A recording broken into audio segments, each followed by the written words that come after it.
Ok, bueno, hoy vamos a hablar de las enfermedades, las anemias hemolíticas. Es un grupo de enfermedades y aunque la estamos presentando como grupo, cada una tiene una forma de manifestarse y un mecanismo diferente. Pero de forma práctica, acuérdense que antes no teníamos el lujo de laboratorios tan sofisticados como hoy en día.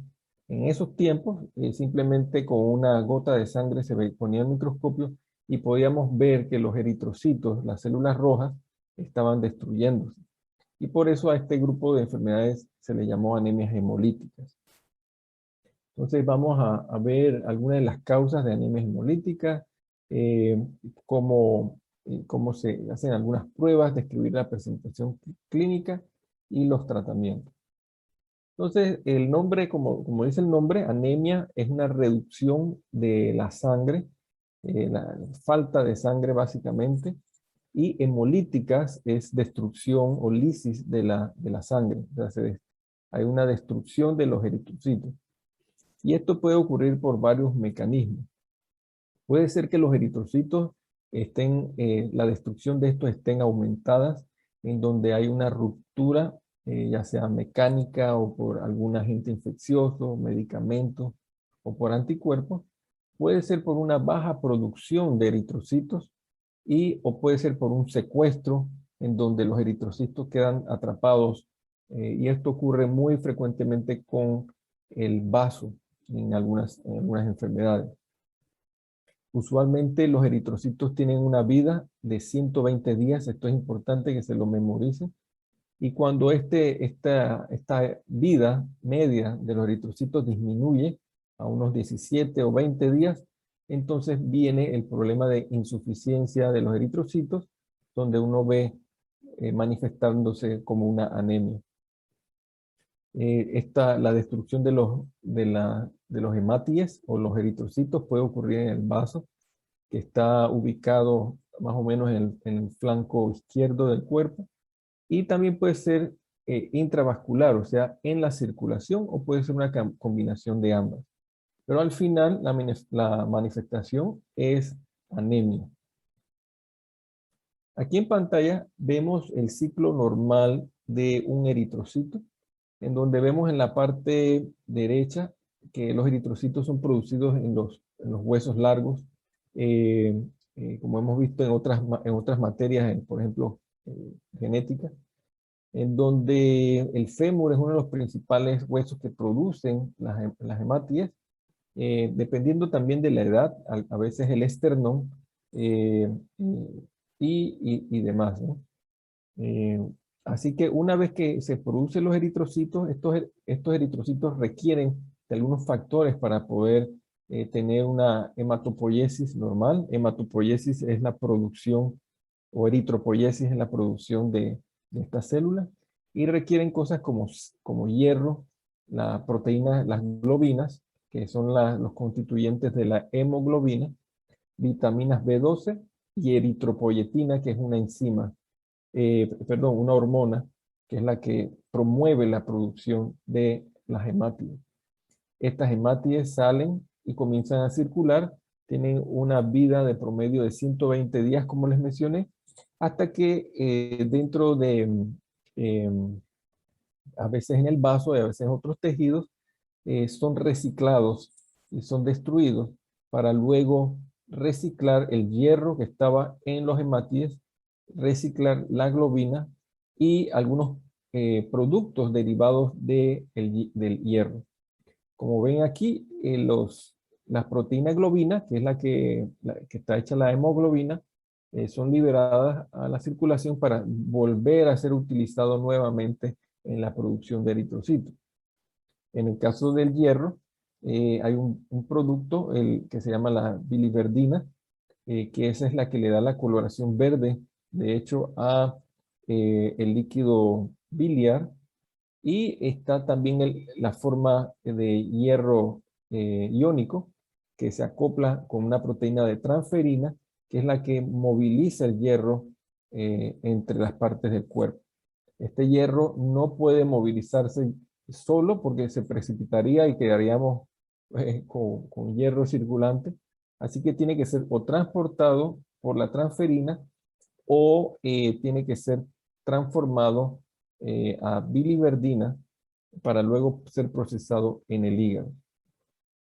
Entonces, imagínense que tenemos una hemólisis o destrucción masiva o frecuente, o en vez de 120 días sean cada 17 días de estos eritrocitos. Entonces va a ocurrir dos cosas. Va a haber una reducción de los eritrocitos, por supuesto, y va a haber una cantidad exagerada de hierro y globinas circulantes, y que se va a ver como consecuencia en el paciente. Entonces, ¿cuál es el destino de estos hierros en el caso de que haya una lisis celular aumentada? Es que el cuerpo va a comenzar a acumular biliverdina, bilirrubina, y va a tratar de excretarla, pero no va a ser suficiente para excretarlo completamente. Ok. Entonces, una vez que está circulando la bilirrubina y la biliverdina, es transferida al hígado, en donde el hígado lo procesa y lo conjuga para ser eliminado por las heces a través del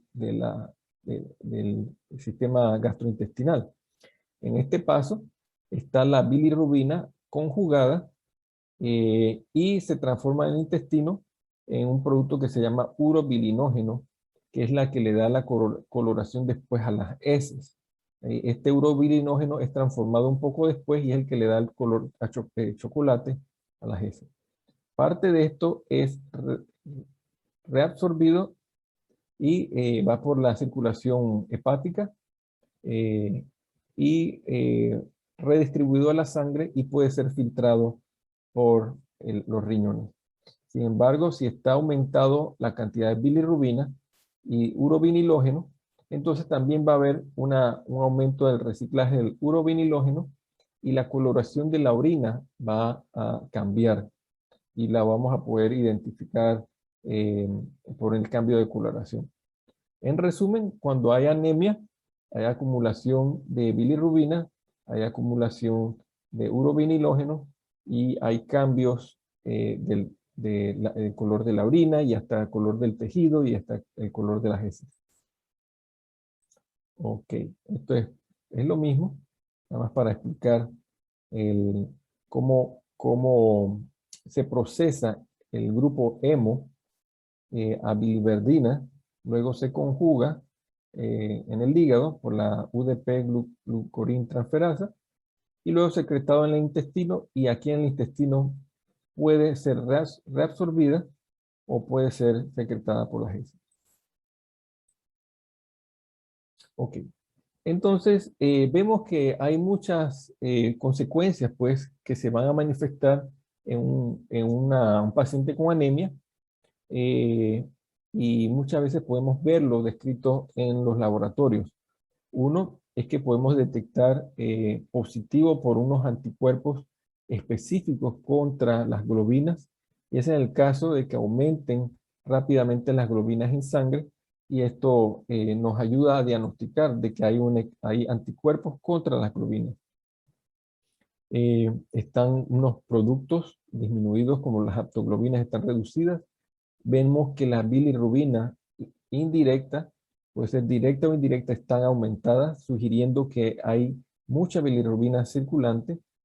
Hay una enzima del hígado que se llama la deshidrogenasa láctica, y también se aumenta, ya que la presencia de exceso de bilirrubina va a poner un peso sobre la función del hígado y va a hacer que aumente esta enzima hepática.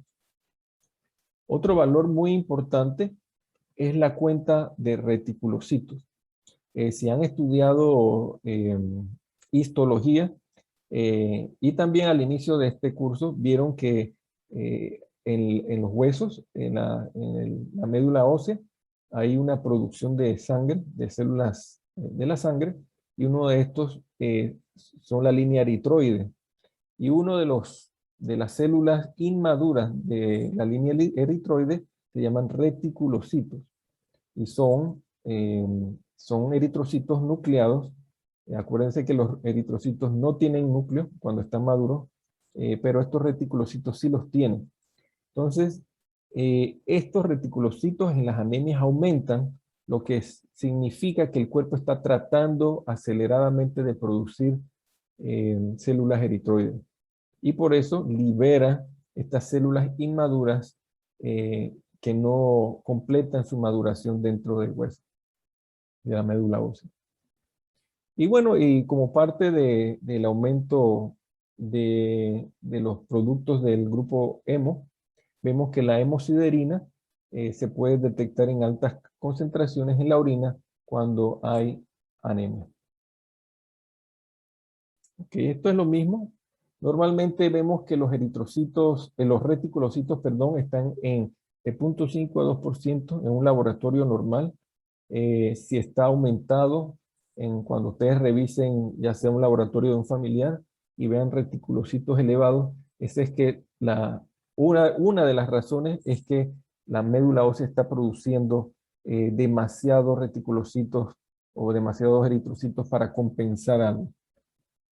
Hay otras razones de aumento, pero no están asociadas a estas anemias. Ok, otra cosa importante es el volumen corpuscular medio, que es el tamaño promedio del eritrocito, que cuando hay anemia tiende a aumentar. Ya hablamos de la deshidrogenasa láctica o LDH, que se produce en el hígado, y cuando hay anemia se pone un peso mayor sobre el hígado. Vemos los niveles de bilirrubina indirecta. Esto es pregunta de examen, que es una indicativo de hemólisis o destrucción de los eritrocitos.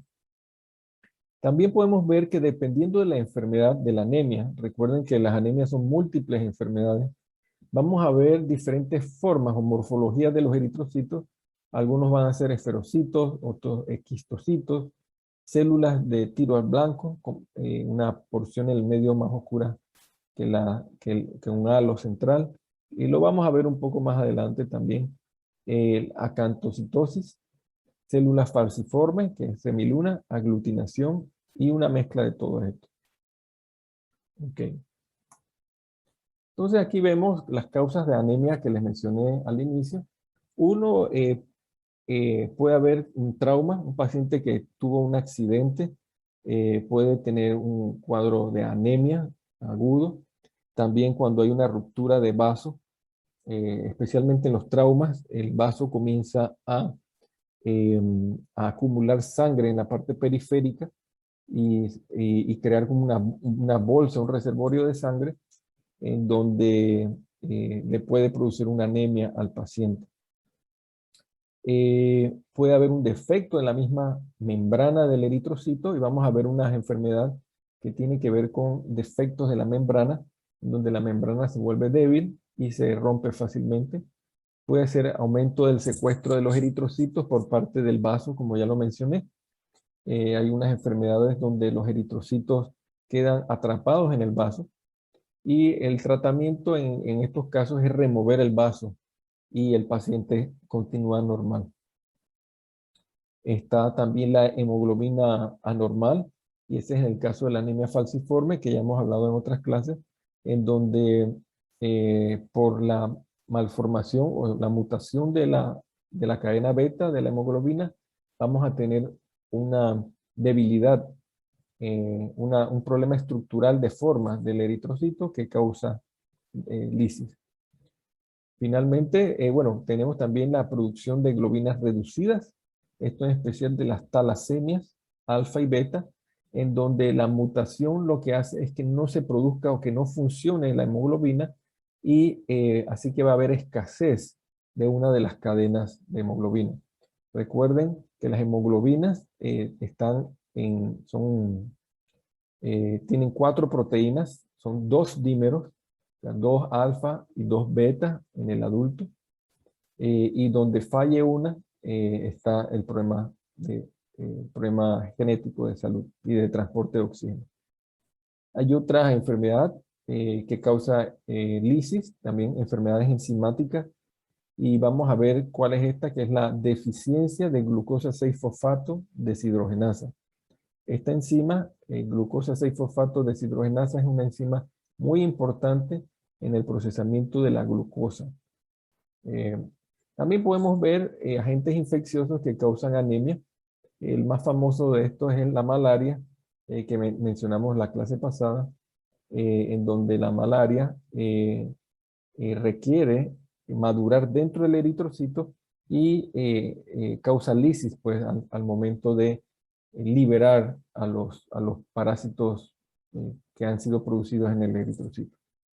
Así que imagínense toda esta gama de enfermedades manifestadas por una reducción de los eritrocitos que llamamos anemia. Ok, entonces rápidamente es una repetición de lo que ya dijimos, un recordatorio. Cuando tenemos una síntesis de hemoglobina normal, podemos mencionar la anemia falciforme, en donde hay una mutación de la cadena beta de la hemoglobina, el aminoácido 6, la talasemia, que es una síntesis reducida de una hemoglobina. Tenemos una mutación que afecta la producción de las cadenas. Ok. Otra cosa, las anormalidades enzimáticas, que ya mencionamos, la deficiencia de glucosa 6-fosfato deshidrogenasa. Tenemos la anormalidad de las membranas de eritrocitos y hay una enfermedad genética que se llama esferocitosis hereditaria, en donde hay un problema con las proteínas de la membrana celular y que hacen prácticamente que se vuelva un globo, un círculo, una esfera, el eritrocito. Ok. Ok, otras cosas que son las lisis o las hemólisis mediadas por anticuerpos. Esto tiene que ver con anticuerpos que destruyen los eritrocitos, ya sean anticuerpos autoinmunes, o sea, del mismo cuerpo, y podemos mencionar la enfermedad de lupus eritematoso sistémico, donde uno produce autoanticuerpos, o pueden ser secundarios a una interacción cruzada, como el caso de la Mycoplasma pneumoniae. Hay unos medicamentos también que producen lisis, como la cloroquina, y también enfermedades hematológicas leucocitarias como la leucemia linfocítica crónica. Eh, También tenemos causas idiopáticos. Cuando ustedes escuchen la palabra idiopático, ese es la palabra técnica para decir yo no sé por qué. Así que cuando escuchen, por ejemplo, trombocitopenia idiopática, es una reducción de las plaquetas y no sabemos cuál es la causa. Ok. Hay otros cuadros de anemia, nada más la menciono para que las tengan en mente, pero no tienen que ver mucho con inmunología. La coagulación intravascular diseminada tiene más que ver con un cuadro de shock séptico, que el paciente está en una crisis infecciosa, casi siempre en cuidados intensivos, o traumático por las válvulas prostéticas del corazón, cuando se les ponen válvulas de algún material que no es tejido coronario cartilaginoso, los eritrocitos golpean contra esa válvula y produce lisis del eritrocito. Y ya mencionamos la malaria. Ok. Entonces, esto vamos a saltárnoslo, básicamente para que vean que también hay una diferencia entre la hemólisis cuando es fuera del sistema vascular y cuando es dentro del sistema vascular. Y dependiendo de cuál es la enfermedad, vamos a ver una forma diferente del eritrocito. Y con esto podemos guiarnos para saber cuál es la enfermedad. El eritrocito normal tiene esta forma que tiene una doble concavidad en el medio, hay una depresión, pero cuando estamos frente a una enfermedad de esferocitosis hereditaria, vemos el cambio de esta forma. También hay eritrocitosis hereditaria, donde se vuelve una elipsis. En las talasemias, que es la mutación que les mencioné, donde no se producen las cadenas de la hemoglobina, vemos unos codocitos. Vemos también en la abetalipoproteinemia y hepatopatías acantocitos, los eritrocitos pierden su forma. Los equinocitos en cuadros de uremia o posttransfusión. Vemos en la anemia hemolítica microangiopática, esquizocitos.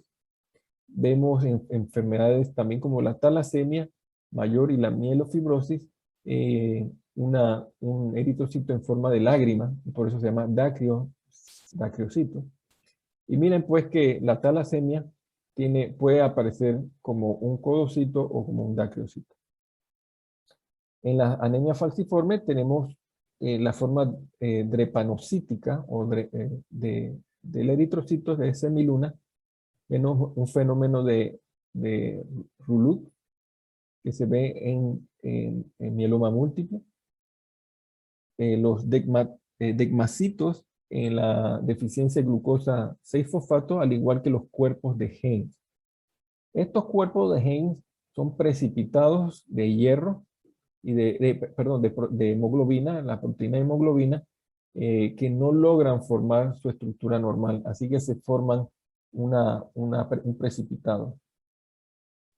Okay. Igualmente en los cuerpos Howell-Jolly, los sideroblastos que están en las deficiencias vitamínicas, y la intoxicación por plomo vemos una inclusión basofílica. Así que con una microscopía, un frotis de sangre periférica, podemos guiarnos para intentar ver qué enfermedad tiene el paciente. Así que ese es el primer paso. Después de la clínica, por supuesto. Ok, esto es un poquito lo mismo, nada más para que vean cómo se ven las diferentes células bajo el microscopio. Y aquí se ven las diferentes clasificaciones de la forma. Entonces, ¿cómo podemos definir pues, cuál es la enfermedad? Identificar si el paciente tiene o no tiene anticuerpos que destruyen los eritrocitos. Y se ha hecho dos pruebas, una prueba que se llama Coombs directo y otra prueba que es el siguiente slide, que es Coombs indirecto. En el Coombs directo, la pregunta es para determinar si hay o no anticuerpos y proteínas del complemento en la sangre del paciente. Entonces uno agarra sangre del paciente, que vemos aquí en el primero, vamos a asumir que sí tiene, y ya esos eritrocitos del paciente vienen con sus anticuerpos y proteínas del complemento. Uno los incuba con anticuerpos contra anticuerpos humanos, se llama anticuerpos. Estos anticuerpos se les van a pegar a los anticuerpos humanos si están presentes. Una vez que uno mezcla estos eritrocitos con los anticuerpos del paciente, con estos que vienen de fábrica de un producto, va a ocurrir una interacción entre los anticuerpos antihumanos y los anticuerpos de los eritrocitos del paciente. Y si hay precipitación en donde cae todos estos eritrocitos al fondo del tubo de ensayo, entonces da positivo como para la prueba de Coombs directo. Entonces les repito los puntos importantes de aquí. Uno, aquí utilizamos la sangre del paciente, los eritrocitos del paciente, mezclados con anticuerpos antianticuerpos, y al mezclarlo, esto es comercial, y cuando se mezcla, precipita, eh, aglutina los eritrocitos. Si estos eritrocitos del paciente no tuviesen estos anticuerpos, entonces no ocurre la aglutinación y no se le puede echar la culpa de que esta lisis está dada por anticuerpos. Ok, aquí está el Coombs indirecto. El Coombs indirecto es al revés. Queremos saber, ya no queremos saber si los eritrocitos del paciente tienen los anticuerpos, queremos saber si el suero del paciente tiene los anticuerpos. Acuérdense que el suero es la parte fluida, líquida de la sangre, sacando todas las células. Entonces uno agarra el suero del paciente, que puede tener o no puede tener anticuerpos, se mezcla con los eritrocitos de fábrica, o sea, vienen un producto comercial, y uno los incuba. Si ocurre aglutinación, Eso quiere decir que, que el suero del paciente tiene estos anticuerpos. Si no hay aglutinación, entonces el paciente no tiene anticuerpos contra eritrocitos. Ok. Entonces, ahora, como ya vieron que puede haber hemólisis por anticuerpos, rápidamente vamos a ver las enfermedades que hay una entidad que se llama hemólisis por anticuerpos fríos y calientes, y esa es la que vamos a mencionar brevemente. Y esto de frío y caliente, ¿a qué se debe? Es simplemente a la temperatura en donde se detecta aglutinación de los eritrocitos. Le vamos a leer ahí, dice, warm antibody hemolytic anemia can often be differentiated from cold agglutinin disease by the temperature at which the direct antiglobulin test is positive. O sea que solamente es a la temperatura en que la prueba se realiza. ¿Qué quiere decir esto? Que si hacemos la prueba que mencionamos antes de Coombs y se precipita cuando está por arriba de 37, entonces estamos frente a anticuerpos calientes. Si solamente se precipita cuando la muestra está fría por debajo de 37, entonces tenemos anticuerpos fríos. Una anemia hemolítica por anticuerpos fríos. Ok. El propósito de este slide es para que vean pues que puede haber varios mecanismos de hemólisis en donde todas están mediadas principalmente por los anticuerpos, y estos anticuerpos hacen que los macrófagos destruyan a los eritrocitos. También puede ocurrir que por la presencia de los anticuerpos ocurre o aparecen las proteínas del complemento, que son unas proteínas inflamatorias que están flotando por el sistema vascular y se activan y producen hemólisis de los eritrocitos. Okay, vamos a saltarnos esto. Esto es simplemente una diferencia entre hemólisis por anticuerpos calientes y hemólisis por anticuerpos fríos. Vemos los mecanismos, el lado izquierdo, la enfermedad anémica autoinmune por anticuerpos calientes. La mayoría está mediada por IgG. Vemos que hay IgG positivo. Están las proteínas del complemento C3 que juegan un papel importante. Y vamos a ver esferocitosis, o sea, los eritrocitos como si fueran una esfera de fútbol.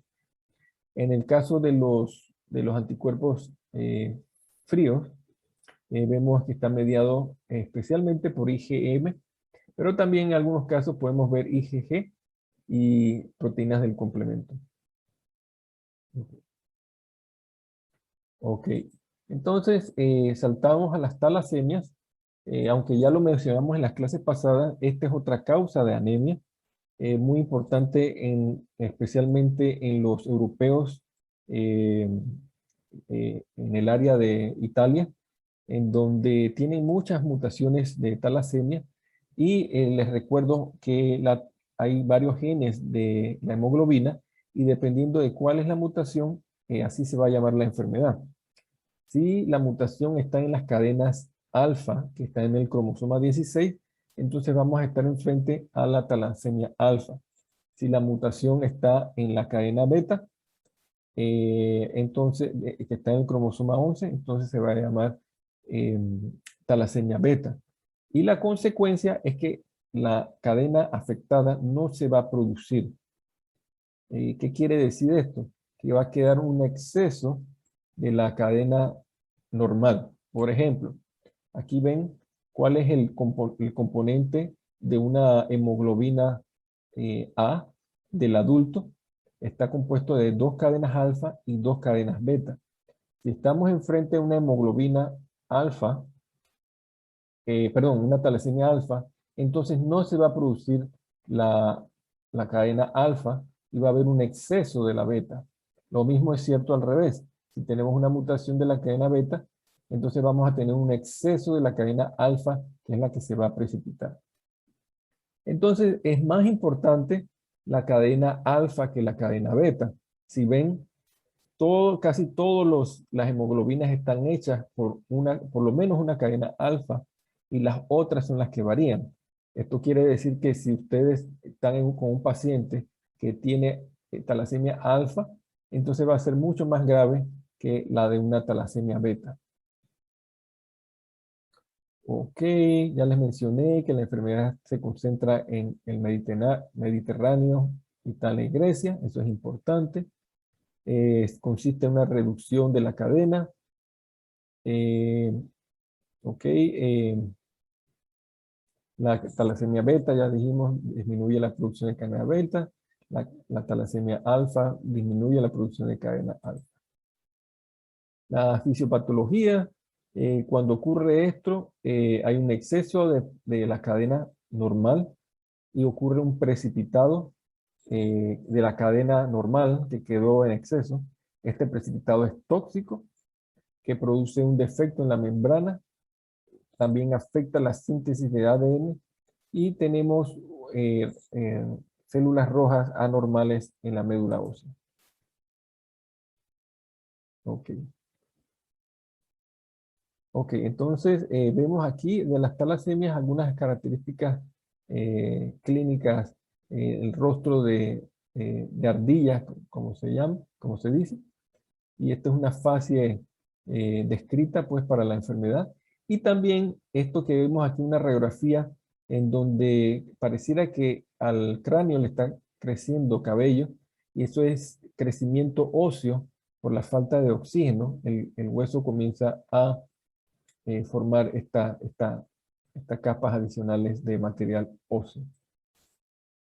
Ok, la esferocitosis hereditaria es otra enfermedad genética en donde ahora la deficiencia es una mutación, una de las posibilidades es en la cadena de alfa-espectrina, que es la que está por debajo de la membrana eritroide y que cuando se muta pierde la capacidad de mantener la forma normal del eritrocito. Cuando se muta se pierde la interacción de la espectrina con la membrana celular y se forma una esfera. Sin embargo, esa no es la única mutación, hay muchas otras mutaciones, algunas son dominantes y otras son recesivas, pero para quedarnos con lo simple, es la mutación de la alfa-espectrina la principal. Ok. Ok, otra enfermedad muy frecuente, y estas tienen que estudiársela bastante. ¿Por qué es importante? Porque se ve hasta en nuestro país y es la deficiencia de una enzima, se llama la de glucosa 6-fosfato deshidrogenasa. Esta enzima es muy importante en el procesamiento del azúcar y no solamente eso, sino que protege al mismo tiempo para eliminar tóxicos de la célula. Entonces, cuando hay una sustancia en nuestro cuerpo que es tóxica, o un virus o una bacteria, y no tenemos esta sustancia, entonces el cuerpo no puede eliminar la toxicidad, la toxina, y causa lisis. Esta enfermedad es una de las enfermedades obligatorias para buscar en el tamizaje de los recién nacidos, ya que por ley hay que buscar esta enfermedad con cada niño que nazca. Y si no han dado bioquímica, o si dieron bioquímica, se acordarán que la glucosa también es procesada por una cascada que se llama la cascada de las pentosas, en donde la glucosa es utilizada para energía y va de glucosa a glucosa 6-fosfato y 6-gluco, fosfogluconato, fosfogluconolactona. Estos pasos, además de producir energía, también eliminan tóxicos. Y aquí lo vemos, el mismo paso de la glucosa 6-fosfato, que está aquí, al fosfogluconato, que está acá. Entonces la enzima glucosa 6-fosfato deshidrogenasa transforma la glucosa 6-fosfato en 6-fosfogluconato. Al hacer esto produce un NADPH, que es una moneda de energía intracelular, y que esto va a permitir, esta acumulación de NADPH va a permitir que se forme al mismo tiempo el glutatión a disulfito de glutatión. Y esta transformación va a permitir pues que los radicales de oxígeno sean eliminados, transformados de oxígeno a agua. Entonces, como ven, indirectamente la glucosa 6-fosfato deshidrogenasa en su transformación de la glucosa permite la desintoxicación de la célula. Si esto no se da, entonces tenemos hemólisis y daño celular. Así que de una forma indirecta. Algunos medicamentos que pueden inducir hemólisis en estos pacientes, y por eso antes de prescribir un medicamento, cuando usted tenga un paciente enfrente suyo y les diga, no, doctor, yo sufro de glucosa 6-fosfato deshidrogenasa, nunca le manden estos medicamentos porque pueden provocarle una hemólisis inmediata, ¿no?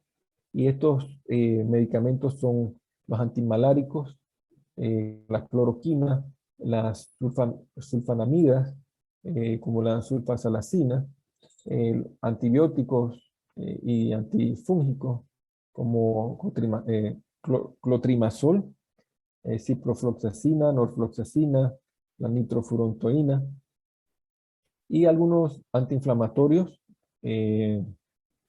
como la aspirina, el ácido acetil salicílico, y el acetaminofén, ¿no? Entonces aquí miden cuánto riesgo.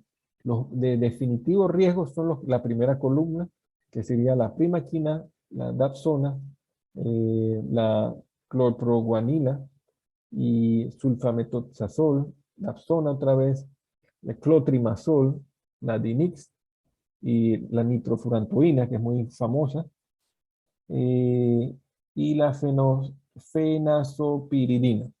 Así que antes de mandar un medicamento, ustedes preguntan, ¿ustedes sufren de alguna enfermedad? A veces le dicen que no, pero si le van a mandar estos medicamentos, pregunten exactamente, ¿usted sufre de glucosa 6-fosfato deshidrogenasa o algo así, o alguna alergia, para poder mandar esto?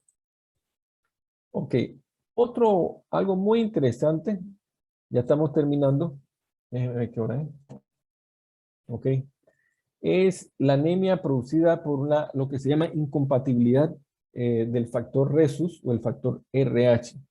Cada uno de nosotros tenemos una proteína de superficie de los eritrocitos que se llama la proteína Rhesus o la proteína RH. Algunos son RH positivos, los que tienen la proteína, y otros son RH negativos. Entonces, ¿dónde es que viene el problema? El problema lo tenemos cuando hay una pareja que quiere tener hijos y la madre es RH negativo mientras que el padre es RH positivo. ¿Cuál es el problema? El problema que una vez que formen el producto, el bebé o el producto puede tener RH positivo mientras que la madre es RH negativo. Este alelo, los que dieron genética conmigo, los que están dando, saben que este alelo proviene del padre, que fue el que aportó la mitad de los alelos del paciente, del producto. ¿Qué pasa? Que en el momento del parto, del primer parto de la madre, el bebé pierde un poco de sangre y algo de sangre del bebé entra en circulación materna. La madre, al detectar esta sangre del bebé, comienza a producir anticuerpos contra la sangre del bebé. Como ya nació, no hay ningún problema, el niño nace normal, pero la madre ya se vuelve inmune a la sangre del propio hijo. El problema no es en el primer embarazo, sino el problema es en el segundo embarazo. Cuando vuelve la pareja a tener otro hijo y el bebé otra vez es RH positivo. Si es RH negativo, no hay ningún problema, pero si es RH positivo, entonces la madre va a producir una reacción inmunológica en contra de su propio producto. Eso va a causar que el producto perezca, ¿no? Y muchas veces terminan en abortos antes de tiempo. Entonces, ¿cómo se evita esto? Esto se evita con un medicamento, vamos a llamarlo así, milagroso, hace unas décadas, en donde a la madre se le pone se llama ROGAM, que son anticuerpos contra RH y permite que cualquier eritrocito que se escape del bebé en este primer embarazo sea destruido, sea capturado, eliminado antes que se active el sistema inmunológico. Y así va a evitar de que la madre produzca células en contra del bebé. Y de esa forma, de que el segundo embarazo tenga una pérdida del producto. Finalmente, rápido, la enfermedad del suero es otro problema que tiene que ver con antígeno. Esta enfermedad del suero es cuando uno tiene una reacción general, especialmente expuesto a antígenos de otra especie, en la mayoría de los casos, y da malestar, fiebre, erupciones como urticaria, como ven aquí, dolores articulares, molestias gastrointestinales, cefalea, visión borrosa, linfadenopatía, glomerulonefritis y vasculitis. Esto ocurre mucho con los anticuerpos que se producen en anticuerpos en caballo, por ejemplo, las toxinas antitetánicas y los sueros antiofídicos. Cuando se le pone al paciente, esto es uno de los riesgos que pueden tener. ¿Y por qué se da? Se da porque hay proteínas en ese medicamento del caballo. Algunos medicamentos también pueden dar esta enfermedad de suero, como las penicilinas y las sulfonamidas. Okay, rápidamente es lo mismo, algunos medicamentos producidos en caballo van a causar esta enfermedad. El tipo de hipersensibilidad es hipersensibilidad tipo 2, pero también puede haber otros tipos, pero esta es una de las principales. Cuando se inocula estos antígenos foráneos, ocurre el depósito de antígenos en las superficies de las células y el complemento actúa en estas células provocando un proceso inflamatorio sistémico y que se manifiesta en la piel. Ok, finalmente, las púrpuras trombocitopénicas idiopáticas, aquí falta una P. Las púrpuras viene de su nombre púrpura porque vemos estas lesiones puntuales que no desaparecen a la presión, se mantiene. Trombocitopénica porque además de ver estas manchas púrpuras, cuando uno le hace una prueba de sangre, las plaquetas, que son las que funcionan para la coagulación, están disminuidas. Y idiopáticas porque no sabemos la causa. Muchas veces estos pacientes vienen con un resfriado anterior, del cual podemos asociarlo, pero no sabemos si realmente es la causa, ¿no? Así que un paciente que venga con unas lesiones así, después de haber pasado hace 2-3 semanas un cuadro infeccioso y con plaquetas bajas, pensar en una púrpura trombocitopénica idiopática. Ok, la presentación es como vieron en pantalla, unas petequias generalizadas. Aparece bien frecuente de 1 a 4 años, pero se ven en los adultos, también frecuente. Y las plaquetas están bajas. Tienen una infección en unas semanas previas. Casi todo se ve normal, excepto de las manchas. A veces tienen fiebre también. Y importante, al palparle el vaso, uno puede sentir aumento del tamaño de esplenomegalia, las adenopatías. Ok. Ok, bueno, resumiendo esto, la consecuencia más seria de esta enfermedad es sangrado. Y es porque se va perdiendo las plaquetas y el paciente tiene predisposición para sangrado. Y esto se ve en la microscopía donde hay una precipitación, pues un aglomerado de plaquetas que no es normal. El paciente puede tener un recuento plaquetario bajísimo hasta 20, en donde 20 por mililitro. Y tendencia a sangrado comienza desde los 50. Ya cuando baja de 50 es algo bastante serio y que necesita transfusión de plaquetas. Bueno, aquí vemos cómo uno lo clasifica, el diagnóstico, eh, dependiendo del conteo plaquetario. El tratamiento inicial consiste igualmente que como otras alergias, tratamiento con dexametasona, que es un corticoide. Se puede utilizar anticuerpos IgG humanos, transfusiones de plaquetas en esos pacientes que están con riesgo de sangrado, eh, uso de plasmaféresis o filtrado de la sangre en las máquinas de hemodiálisis, factores 7 de coagulación.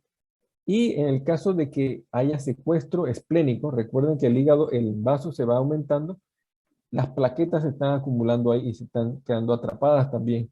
Así que muchas veces se decide remover el vaso para salvar al paciente. Ok.